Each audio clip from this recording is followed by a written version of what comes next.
Oriental ಸ್ಕೂಲ್ನ ಸಭಾಂಗಣದಲ್ಲಿ ಪ್ರಗತಿಶೀಲ ಲೇಖಕರ ಸಂಘದಿಂದ 3ನೇ ಮರಾಠ ಸಾಹಿತ್ಯ ಸಮ್ಮೇಳನವನ್ನು ಆಯೋಜನೆ ಮಾಡಲಾಗಿತ್ತು. ಮೇಘಾ ಸಾವಂತ್ ಸಮ್ಮೇಳನವನ್ನು ಉದ್ಘಾಟನೆ ಮಾಡಿದರು. ಆಚಾರ್ಯ ಆತ್ರೆ ಅವರು ದೀಪವನ್ನು ಬೆಳಗಿಸಿದರು. ಮುಂಬೈ ಹಿರಿಯ ಪತ್ರಕರ್ತ ಮಧುಕರ್ ಭಾವೆ ಸಮ್ಮೇಳನದ ಅಧ್ಯಕ್ಷತೆಯನ್ನು ವಹಿಸಿಕೊಂಡಿದ್ದರು. ಈ ಸಂದರ್ಭದಲ್ಲಿ ಮರಾಠ ಭಾಷೆಯ ಉಳಿವು, ಅಳಿವು ಮತ್ತು ಬೆಳವಣಿಗೆ ಬಗ್ಗೆ ಮಾತನಾಡಲಾಯಿತು. ಚರ್ಚೆ ಮಾಡಿದ ನಂತರದಲ್ಲಿ ಸಾಕಷ್ಟು ಸಾಹಿತ್ಯ ಅಭಿಮಾನಿಗಳು ಭಾಗವಹಿಸಿದರು. ವಿಶೇಷವಾಗಿ ವೇದಿಕೆ ಮೇಲೆ ಪ್ರಾಧ್ಯಾಪಕ ಆನಂದ್ ಮೆನಸೆ ಅವರು ಮಾತನಾಡ್ತಾ ಮರಾಠ ಸಮುದಾಯ ಮತ್ತು ಮಹಾರಾಷ್ಟ್ರದ ಬೆಳವಣಿಗೆ ಮತ್ತು ಮರಾಠಿ ಭಾಷೆಯ ಬೆಳವಣಿಗೆ ಬಗ್ಗೆ ತಮ್ಮ ಅನಿಸಿಕೆ ಅಭಿಪ್ರಾಯಗಳನ್ನು ವ್ಯಕ್ತಪಡಿಸಿದರು.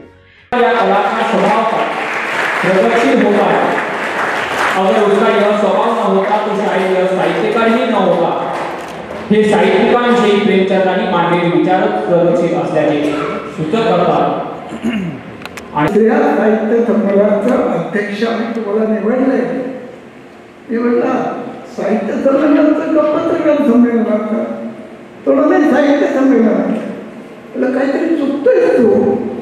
मी साहित्यिक नाही आहे, लेखक नाही आहे, नाही ते आम्हाला माहिती आहे. तरी तुमचीच निवड झालेली आहे. जगात हे पहिलं साहित्य संमेलन असेल ते साहित्यिक नसलेला साहित्य संमेलनाचा अध्यक्ष मी आहे. ते साहित्यिक नाही म्हणजे 25 पुस्तक आहे, एक नाही 5-5 आवृत्त्यांनी गेलेले पुस्तक आहे. तरी साहित्य या अर्थाने मी ते लिहिलेलं नाही. महाराष्ट्राचा धक्का मोठा इतिहास नवीन पिढीला समजला पाहिजे याच्याकरता महाराष्ट्र साफ केलं, मंत्र लिहिलं, दिवस दिलं, दस्तावेज दिलं, यशवंतराव विलासराव लिहिलं. हे त्याला साहित्य समजत नाही. मग मला का मला किती वेळ तरी माहीत नाही, पण मला मोकळं करायचं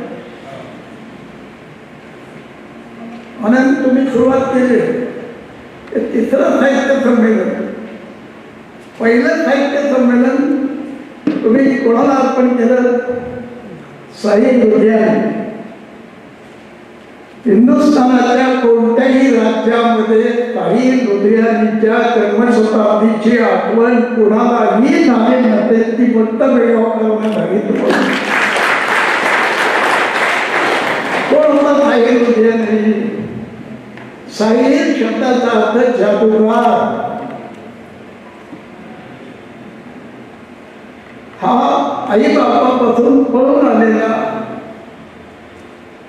एवढा महान कवी मराठी नव्हे तर हिंदी चित्रपटसृष्टीमधला हा एकमेव लेखकवी आहे ज्याच्या 140 गीतांची भाषांतरं जगातल्या 24 देशात झालेली आहेत.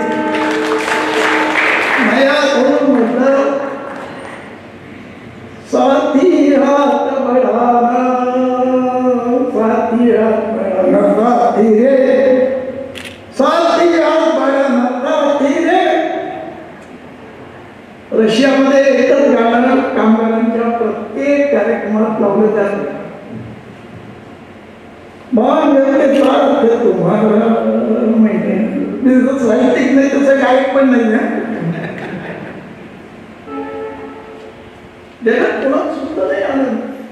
साई लुधियानीची जन्मशताब्दी साहित्यातून साजरी करायची, साहित्य संमेलनातून साजरी करायची. कसं सुचलं तुम्हाला?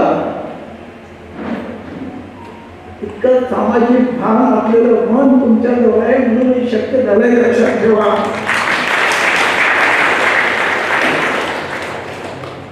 दुसरं पक्ष सत्यशोधक समाजाचं तुम्ही 175 म्हणाल, 150 वर्ष सत्यशोधक समाजाचं महात्मा फुलेंनी चालू केलेला सत्यशोधक समाज. त्या सत्यशोधक समाजाचं वेळ घेऊनच महाराष्ट्रातल्या क्रांतिकारकांनी ज्या काही गोष्टी केल्या तुम्ही कल्पना करू शकणार नाही. कॉम्रेड बापूदार, क्रांती आघाडी बापूदार कुंडलचे, त्यांच्या लग्नात भडकीला न बोलवता भजी मांडूनकरांनी मंगलाष्टक पडली. भडकीची गरज नाही, मध्यस्थाची गरज नाही. हा विचार सत्यशोधकांनी दिला. पुरोहितशाही, ब्राह्मणशाही, भिक्षुकशाही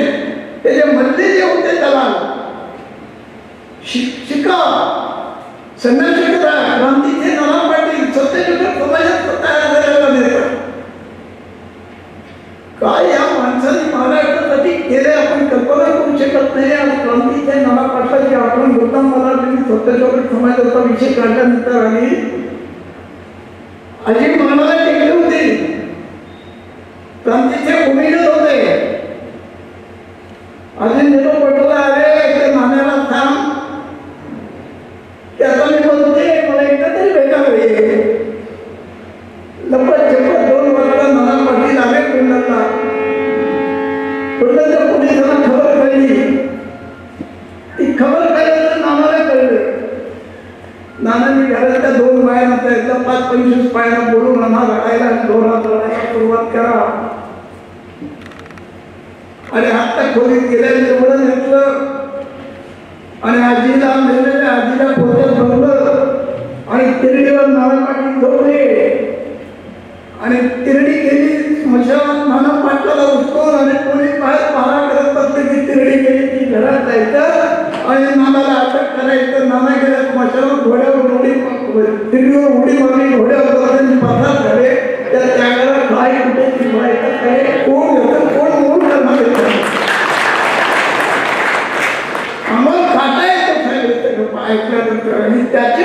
ಕೃಷ್ಣ ಶಹಾಪುರ್ಕರ್, ನಾಗೇಶ್ ಸತ್ರೆ ಈ ಸಂದರ್ಭದಲ್ಲಿ ಸೇರಿದ ಹಾಗೆ ಇನ್ನೂ ಹಲವು ಗಣ್ಯರು ಕೂಡ ಉಪಸ್ಥಿತರಿದ್ದರು.